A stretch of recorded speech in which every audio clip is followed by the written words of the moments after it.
السلام عليكم ورحمة الله تعالى وبركاته. خوتي خواتاتي كي دايرين؟ بخير، لاباس عليكم؟ نتمنى هذا الفيديو يلقاكم في احسن الاحوال وفي صحه جيده ان شاء الله باذن الله. ان شاء الله باذن الله فيديو جديد ونهار جديد، وصفه جديده باذن الله. غادي نحضروا مع بعضياتنا واحد الحلوه اللي سهله ومقادير بسيطه جدا وفي متناول الجميع، اللي كتحضر في وقت قصير بزاف البنات. غير بالفرشيطه والكاس البنات تقدري تحضري واحد الحلوه اللي لذيذه وكتجي مقرمشه رائعه بزاف. والله البنات كتجي خطيره، كتجي في واحد القرمشه خطيره بزاف، وكتخرج كميه كثيره، مقادير جد بسيطه ومتوفره في كل بيت. انتم حبيباتي كتجي اكثر من رائعه والله البنات، وكتخرج كميه كما سبقت وقلت كثيره وبمقادير جد بسيطه. واللي بغى يعرف المقادير طريقه التحضير تبع الفيديو من الاول حتى الاخير. ما تنسونيش من البصيمه، ولاول مره كيشوف هذه القناه يشترك فضلا وليس امرا ويفعل الجرس باش يتوصل بجديد الوصفات وفرجه ممتعه. بسم الله، اللهم صل وسلم وبارك على سيدنا محمد وعلى اله وصحبه اجمعين. غادي نبداو بالمقادير. طريقه التحضير بالنسبه للصابلي المعتمد عندي البنات راه ديجا حاطه في القناه. هذا صابلي معتمد عندي بزاف ديال الحلويات البنات.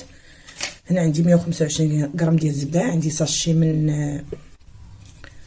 السكر منسب بالفانيليا، عندي قبصه من الملح لتصحيح الذوق، بطبيعه الحال عندي سنيده. صافي نخلطهم بجوج. صافي دابا البنات غادي نضيف كاس ديال الزيت، 150 ملي ديال الزيت، حتى نخلطها جيدا. نخلط ونرجع البنات باش ما يجي هذا الفيديو طويل. صافي حبيباتي غادي نضيف هنايا زوج بيضات. هنا عندي بحجم كبير، الا عندكم حجم صغير البنات ديروا 3. صافي نخلط الخليط يولي عندنا خليط كريمي. صافي البنات هنا غادي نضيف هنا الدقيق. هنا عندي 3 كيسان ديال الدقيق وساشي من خميره الحلويات. الدواز البنات عفوا البنات، هاد الدوازاتي راه كيجي رائع البنات وكيجي لذيذ وساهل تبارك الله، دغيا كيوجد ومقادير بسيطه جدا. كتعرفوا البنات حنا مقبلين على عيد الاضحى ان شاء الله باذن الله، عواشركم مبروكه ان شاء الله. كنحتاجوا بحال هاد الدوازاتي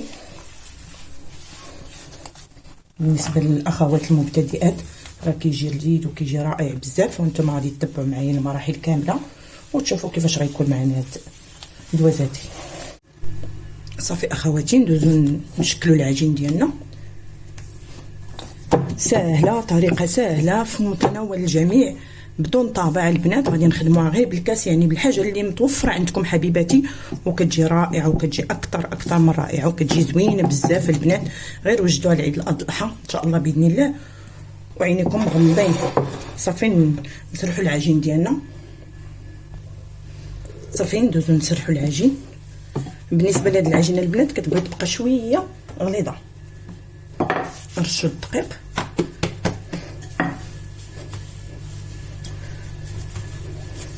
صافي هذا هو السمك ديالها حبيباتي. صافي هنا غادي ناخذوا الفرشيط ديالنا ونبقاو نديرو هكا.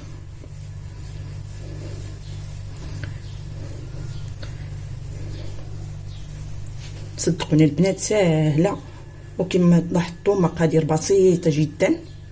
صافي غادي نحاول انني كلها كما كنقولوا نديروا لها هاد الشنيتفات او شنتفه هكا، نشعكك هكا البنات. حاولوا انكم قد ما شعككتوها قد ما مزيان الجوانب وكل شيء. راه ممكن هاد العجين تسرحوها كامله وديروها الشكل وتقطعوها في ظرف وجيز جدا غادي توجدوها. صافي هنا عندي الكاس، بسم الله. صافي وكنديرها هلاليات. انتم حبيباتي والله حبوباتي غير جربوها. بالنسبه للاخوات اللي ما عمرها ما دارت الحلوه، صدقوني بهذه الطريقه راه ديرها غتجيكم ساهله. ما تشريوش الحلوه في عيد الاضحى ما تشريوهاش كاع نهائيا، تحضروها في الدار بهذه الطريقه راه كتجي زوينه.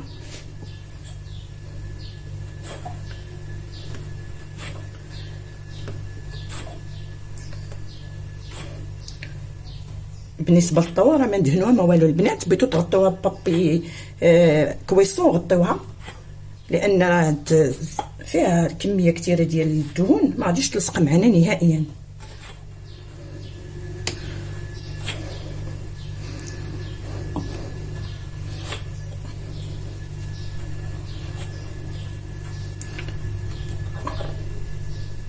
هادي البنات راه كيديروها حتى المخابز وكيبيعوها بثمن غالي. صدقوني البنات ديروها غير في الدار كتصدق من اول تجربه. صافي حبوباتي نكمل العجين ديالي كامله نصبحها بهذه الطريقه ونشدفها بنفس الطريقه ونطيبها ونرجعوا مع بعضياتنا نشوفوا الشكل النهائي ديالها ان شاء الله باذن الله. عفوا هادي البنات راه غادي نديروا لها مزال سكر كلاصي، نرجعوا نفندوها في سكر كلاصي ان شاء الله، نطيبها ونرجعوا. الحلوه ديالنا وجدات. صافي البنات خليناها بردات شويه وندوزو نزينوها. هنا عندي سكر كلاصي اللي غربلته، ضروري حبيباتي ما تغربلوه حيت كنجيبو تيكونوا فيه كويرات تيكونوا قاسحين، دوك الكرات اللي تيكونوا فيه من الاحسن نغربلوه. صافي وندوزو نفندو هاد الحلوه ديالنا. شوفوا البنات الشكل ديالها كيفاش كيجي، شوفوا حبيباتي كتجي بحال مرشوشه بكاوكا ولا اللوز ولا شي حاجه، ولكن هي راه غير منها. ها انتم حبيباتي ها انتم كيفاش كتجي، غير بالفورشيط والكاس البنات قدرنا نحضروا هذه الحلوه اللي زوينه بزاف شكلا ومذاقا. دوازتين عاطين العين البنات والله الا ديال تحميره الوجه. تقدروا البنات اللي مالا تحضروا الضياف في الغفله، تحضر دغيا البنات ما كياخذ معنا لا وقت لا والو. وبالفورشيطه كل بيت متوفر فيه الفورشيط والكاس يعني بدون طابع. يلا حبوباتي نكمل التفنات ديال هذه الحلوه في السكر كلاصي ونرجع معكم اخواتي. صافي اخواتي ها هي الحلوه ديالنا بعد ما زيناها بسكر كلاصي وبعد ما فندناها في سكر كلاصي. شوفوا الشكل ديالها كيفاش كيجي. الشكل ديالها البنات كيجي جميل بفضل ديك الفورشيط. انتم حبوباتي بالنسبه للسكر كلاصي البنات راه درناها وهي دافيه شويه ما خليناش بردات تماما. بالنسبه للاخوات اللي ما بغيتوش ديروا لها سكر كلاصي راه ممكن، غير هي كتجي هكا بحال الا يعني مزينه هكا سكر كلاصي كيعطيها واحد الجماليه وكتجي زوينه. انتم حبوباتي والله البنات كتجي زوينه كتجي رائعه كتجي مقرمشه. سمعوا كتجي هشيشه. انتم حبوباتي كيفاش تجي كتجي رائعه بزاف. غير جربوها وما غاديش تحشمكم ان شاء الله وغادي تعجب افراد العائله ديالكم. ونتمنى تجربوا في هذا العيد المبارك السعيد ان شاء الله باذن الله عيد الاضحى. راه غادي والله البنات غادي تحمروا وجهكم قدام العائله ديالكم. يلا خواتي ما تنسونيش دائما بالبصيمه ورا الفيديو شارح راسو. تبعوا غير الطريقه والمقادير اللي عطيتكم وغتنجح معكم الوصفه وانتم عينيكم غامضين. يلا استودعكم الله الذي لا تضيع ودائعه الى فيديو جديد ان شاء الله.